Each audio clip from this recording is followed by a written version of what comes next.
Yes, good afternoon. So we intend to look at PEs, private equity, and how it relates with family businesses in Uganda. We're going to be looking at two cases. These cases are in the public domain. They've both hit the news rooms. And how and why is this interesting? One, Uganda has come up in some studies as a society with a very high rate of entrepreneurship. A big percentage of people in Uganda actually participate in entrepreneurial activities, about 28%. I think in that report it was one of the high, it was actually the single highest. Now, question, why doesn't this translate into listings? What is the problem? So, on the other hand, when you look at institutional investors, both in Uganda and elsewhere, they're actually looking for avenues of diversification. They're looking for avenues of enhancing the economic transformation of the markets in which they invest. They're saying the markets are shallow. There are no new listings coming. The investee base is very small.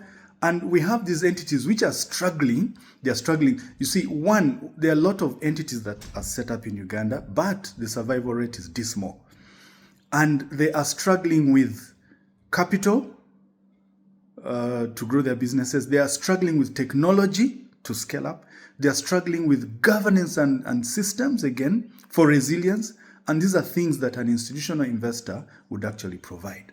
So we want to look at these two cases, and we want to break ourselves in two groups, one group looking at each of the cases they may select, and ask ourselves a few questions. One is, what could the parents have done to prepare for transition? Two, which are the kind of professionals they should have worked with, and where could the professionals have found them if it so happened that the business people were not did not have the initiative to start.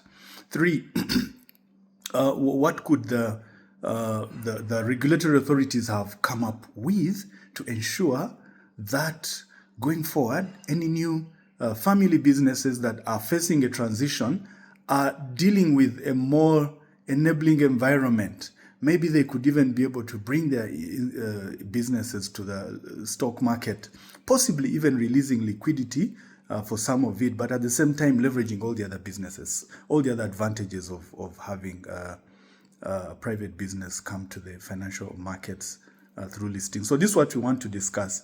We'll spend about 30 minutes in groups, hopefully come up with new ideas as well, and then bring them to the plenary. We all share, and hopefully by the end we'll have had a moment to reflect and for each of us to decide how we want to take this forward. Thank you very much.